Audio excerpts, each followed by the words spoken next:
نحمده ونصلي ونسلم على رسوله الكريم اما بعد اعوذ باللہ من الشیطان الرجیم بسم اللہ الرحمن الرحیم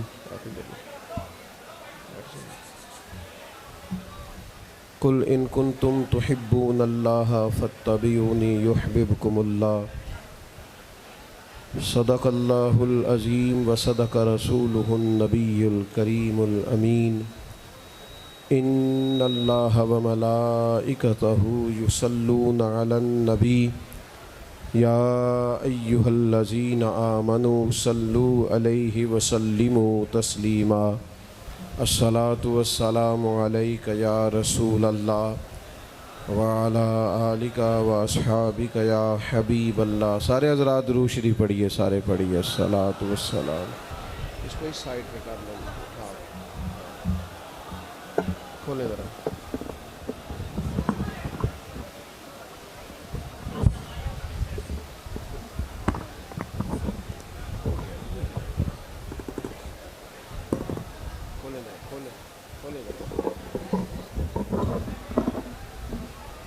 اللہم صلی علی سیدنا و مولانا محمد معدن الجود والکرم وآلہ وصحبہ وبارک وسلم۔ حمد و صلاۃ کے بعد میرے عزیز دوستو سنیے جناب، مجھے نہیں پتہ تھا کہ آپ حضرات کو تقریر نہیں سننی، صرف ویڈیو چاہیے، تو پھر اچھا تھا میں 2-4 ویڈیوز آپ کو بھیج دیتا۔ آپ بیٹھیں جی۔ اور یار آپ کو اتنی دفعہ بزرگوں نے کہا بیٹھ جائیں، یہ تو مناسب ہی نہیں ہے کہ آپ بات ہی نہ سنیں۔ اب کوئی دوست کھڑا نہ، آپ بھی بیٹھ جائیں جی، بڑی مہربانی، اتنی دیر تو لگاتے نہیں بات، آپ لوگ جلدی بیٹھیں جی۔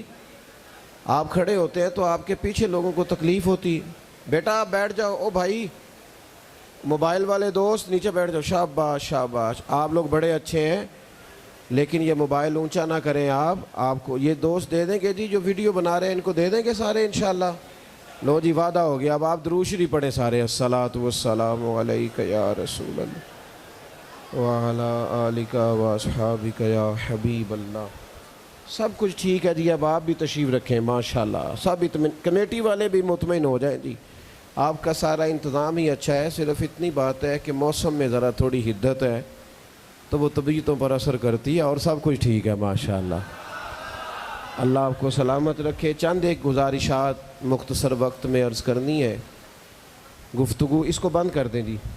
گفتگو ایک تسلسل سے جاری ہے۔ فضیلت الشیخ حضرت صاحبزادہ پیر مشتاق احمد شاہ صاحب نے اور عالی مرتبت حضرت علامہ محمد دین سیالوی صاحب نے آپ سے گفتگو کی، اسی تسلسل میں چند ایک گزارشات۔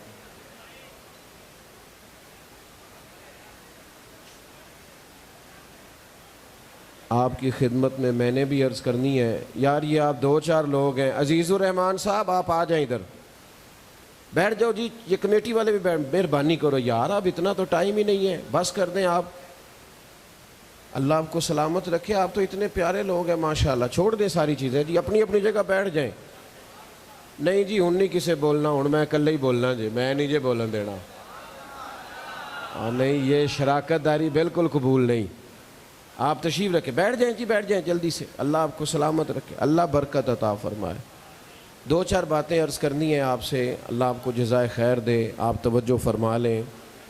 میں بڑا لمبا سفر طے کر کے آیا ہوں، اور صرف ان بزرگوں کا ارشاد تھا تو آپ کی زیارت کا اللہ نے موقع بنا دیا، حاضر ہو گیا، ورنہ باتیں وہی ہیں جو سارے لوگ کرتے رہتے ہیں۔ میں بھی اسی تسلسل سے انہی گزارشات کو آپ کی خدمت میں عرض کروں گا۔ انسان کی کچھ ضروریات ہوتی ہیں زندگی گزارنے کے لیے، جیسے اس نے کھانا ہے، اس نے پینا ہے، اس نے سونا ہے، اس نے کچھ وقت کے لیے آسودگی حاصل کرنی ہے، سستانا ہے، یہ انسانی ضروریات ہیں۔ آپ اگر 24 گھنٹے مسلسل نیند پوری نہیں کرتے تو آپ کے لیے اگلے دن کا سفر کرنا مشکل ہو جاتا ہے۔ اسلام نے جو روزہ رکھا ہے تو اس میں صرف ایک ٹائم آپ کو کھانا چھوڑنا ہے، دوپہر کا۔ صبح بھی آپ سحری کرتے ہیں، شام بھی۔ کیوں کہ انسان کو مسلسل اگر کھانے سے روک دیا جائے تو اس کی طبیعت زیادہ نڈھال ہو جاتی. یہ ضروریات ہیں. اور بھوک لگ جائے یا کوئی بھی طبی حاجت انسان کو درپیش ہو تو وہ بے سکون رہتا ہے، قرار حاصل نہیں کر پاتا. اسی طرح انسان کے وجود میں نا اللہ تعالیٰ نے عبادت کی ضرورت بھی رکھی ہے. یہ اس کی طبیعت کا طبی تقاضا ہے کہ وہ عبادت کرنا چاہتا ہے. آپ تاریخ انسانیت کو پڑھیں تو لوگ پتھروں کی پوجا کرتے رہے، درختوں کے سامنے جھکتے رہے. معاذ اللہ چاند اور سورج کو لوگوں نے معبود بنائے رکھا، لیکن ایسا نہیں ہوا کہ انسان موجود ہو اور پھر وہ کسی کے سامنے جھکے نہ. اور کچھ نہ ہو تو قرآن مجید کہتا ہے کہ لوگ اپنی خواہشات کو ہی معاذ اللہ اپنا خدا بنا لیتے ہیں. لیکن بہرحال کسی نہ کسی کے سامنے وہ جھک جاتے ہیں، کسی نہ کسی کے سامنے پسپا ہو جاتے ہیں. انسان طبی طور پر کہیں جھکتا ہے، عبادت چاہتا ہے اور دعاؤں کا سلسلہ چاہتا ہے. اگر یہ چیز نہیں ملتی تو بندہ بے قرار رہتا ہے. یہ جو آپ کو دنیا میں بہت سارے لوگ ملتے ہیں نا، علم بھی ہے، پیسہ بھی ہے، ڈگری بھی ہے، گھر بھی کشادہ ہے، نام بھی ہے، لیکن پھر بھی بور ہیں، بے قرار ہیں، پریشان ہیں. تو اس کی بنیادی وجہ یہ ہوتی ہے کہ روح مطالبہ کرتی ہے ذکر کا، عبادت کا، تنہائی کا، کچھ دیر اللہ کی بارگاہ میں اکیلے میں حاضر ہونے کا. وہ کام ہم کرتے نہیں. تو ہمارا جو دل ہوتا ہے، روح جو ہوتی ہے وہ پیاسی رہ جاتی ہے. اس کے اندر وہ جو تڑپ ہوتی ہے وہ ہمیں بے چین کرتی ہے. انسان جو پیدا ہوا ہے تو یہ تڑپتا ہے، پیدا کرنے والے کو دیکھنا چاہتا ہے، اس کی بارگاہ میں حاضری چاہتا ہے. یہ نہ مقصد حیات چاہتا ہے، اپنے رب کو پانا چاہتا ہے. یہ پڑھا لکھا ہو یا ان پڑھ ہو، غریب ہو یا امیر ہو، دل کے کسی نہ کسی نہاں خانے میں یہ خواہش پیدا کرتا ہے کہ میری نہ میرے پیدا کرنے والے سے، میرے مالک سے، مجھے نوازنے والے سے میری ملاقات ہو. اور آپ خوش ہوں گے بات سن کے کہ نبی پاک علیہ السلام نے فرمایا تم میں سے جو رب سے ملنے کا شوق رکھتا ہے نا، اللہ بھی اس کی ملاقات کو پسند فرماتا ہے. یعنی اس شوق کو پیدا کرنا، اپنے دل کے اندر یہ لگن پیدا کرنا کہ اس سے ملنا ہے. صحابہ کرام علیہم رضوان کی ایک جماعت حضور کی خدمت میں آئی تھی اور انہوں نے آ کے عرض کیا تھا کہ یا رسول اللہ صلی اللہ تعالیٰ علیہ وسلم، ایک زمانے سے ہم سجدے کرتے ہیں، عبادتیں کرتے ہیں، تسبیحات پڑھتے ہیں، حتیٰ کہ جہاد میں جانے بھی قربان کرتے ہیں. یا رسول اللہ صلی اللہ تعالیٰ علیہ وسلم، اب ہمارا اپنے رب سے ملنے کو جی چاہتا ہے. بھائی جان آپ بیٹھ جائیں، اللہ آپ کا بھلا کرے، اللہ آپ کو سلامت رکھے. آپ سب لوگوں کو پریشان کر رہے ہیں، اللہ تعالیٰ آپ سب کو جزائے خیر عطا. آپ پریشان نہ ہوں جی، یہ کلاس ورک ہے، یہ چھوٹی موٹی چیزیں ہوتی رہیں گی، اور یہ اچھے لوگ ہیں. میں نے کہا ذرا موسم کا اثر ہے، ان کے بارے میں، کسی شخص کے بارے میں کوئی اپنے دل میں کسی قسم کا غصہ محسوس نہ کرے. اتنی دقت کے اندر دوست بیٹھے ہیں اور اتنا پسینہ لے رہے ہیں تو تھوڑا بہت اٹھنا، آنا جانا، بات کرنا، ویسے ہی انسان کمزور پڑ جاتا ہے. اس لیے یہ جو کہہ رہا ہوں یہ پیار سے کہہ رہا ہوں اور صرف سمجھانے کے لیے عرض کر رہا ہوں. اس میں کوئی کسی شخص کی بارے میں آپ اپنے دل میں بوجھ نہ بٹھائیے گا. نہ سویرے ایک آ جائے کہ ساڑھے بندے نہیں سیانے ہو سکتے، اس طرح کی کوئی بات نہیں کریں. یہ خوبصورت ماحول ہے اور خوبصورت محفل ہے اور ہر چیز بڑی عمدہ ہے ماشاءاللہ. بس آپ میری طرف دیکھیں جی، ہاں چھوڑیں، اللہ آپ کو جزائے خیر دے. عزیز دوستو، صحابہ نے حضور کی بارگاہ میں جب عرض کیا نا کہ ہمارا اپنے رب کو دیکھنے کو جی چاہتا ہے، یہ شوق بڑا پیارا ہے. اگر پیدا ہو جائے تو ہمارے اندر شوق تو ہوتے ہی ہے نا، اور کوئی نہ ہو تو فوٹو کا ہی ہوتا ہے. یعنی مجھ سے اب دوست مجاہدہ پوچھتے ہیں نا جی کوئی عمل بتائیں، تو میں کہتا ہوں 30 منٹ موبائل کو ہاتھ نہیں لگانا. دیکھیں میں کتنی دور سے آیا ہوں پھر بھی موبائل دیکھ رہے ہیں، مجھے نہیں دیکھ رہے. کتنا کوفت والا مسئلہ ہے. اور بھائی اور بھی غم ہے زمانے میں محبت کے سوا. عزیز بھائی بات پر توجہ فرمائیں آپ. صحابہ نے عرض کی یا رسول اللہ صلی اللہ تعالیٰ علیہ وسلم، رب سے ملنے کو جی چاہتا ہے، اسے دیکھنا چاہتے ہیں، تیرے عشق کی انتہا چاہتا ہوں، میری سادگی دیکھ کیا چاہتا ہوں. میرا ذرا سا تو دل ہے مگر شوق اتنا، میں وہی لن ترانی سنا چاہتا ہوں۔ حضور اس سے ملنا چاہتے ہیں، اس کی زیارت کو جی چاہتا ہے۔ جب صحابہ نے درد سے آ کے بات کی، جذباتی نعرہ نہیں، لوگوں کو خوش کرنے کے لیے، داد لینے کے لیے، کوئی اچھا شعر نہیں، بلکہ انہوں نے اپنے جذبات کا جب اظہار کیا نا کہ مالک سے ملنا چاہتے ہیں، تو اللہ تعالیٰ نے قرآن مجید نازل فرمایا وَإِذَا سَأَلَكَ عِبَادِي أَنِّي فَإِنِّي قَرِيبٌ۔ فرمایا محبوب جب میرے بندے آپ کے پاس آ کے میرے بارے میں پوچھیں تو ان سے فرما دیں میں ان کے قریب ہی ہوں، وہ جب دعا مانگیں گے میں قبول کروں گا۔ نبی کریم صلی اللہ تعالیٰ علیہ وسلم کے غلاموں، اللہ کو پانا، اس کی معرفت کو حاصل کرنا، اس کی بارگاہ تک، یہ انسان کا طبعی تقاضا ہے، نہیں کرے گا تو بے چین رہے گا۔ بڑے بڑے علماء، علم، منطق، فلسفہ، جغرافیہ، بدیع، معانی، اصول، تفسیر، لیکن پھر بنا سارا کچھ ہونے کے باوجود کسی درویش کے پاس جا کے بیٹھ گئے، اس لیے کہ وہ جو تڑپ تھی نا کہ وہ ملے، وہ جو لذت ہے نا دو عالم سے کرتی ہے بیگانہ دل کو، عجب چیز ہے لذت آشنائی، وہ لے گئی جگہ جگہ ان لوگوں کو۔ انسان چاہتا ہے، اللہ تعالیٰ نے نا انسان کے چونکہ وجود میں طلب رکھی ہے، اپنی ذات کی معرفت کی، اپنے شوق کی، تو پھر مالک کو پتہ تھا یہ رجوع بھی کریں گے، توجہ بھی کریں گے، تو اللہ تعالیٰ نے اپنے بندوں کے لیے آسانی فرمائی۔ میری طرف دیکھیے گا، اللہ نے اپنے بندوں پر آسانی فرمائی اور انبیاء کرام کو دنیا میں مبعوث فرمایا۔ اللہ تبارک و تعالیٰ کی ذات اور معرفت کا سب سے بڑا، اہم اور واحد راستہ رب تک جانے کا وہ اللہ کے انبیاء ہیں۔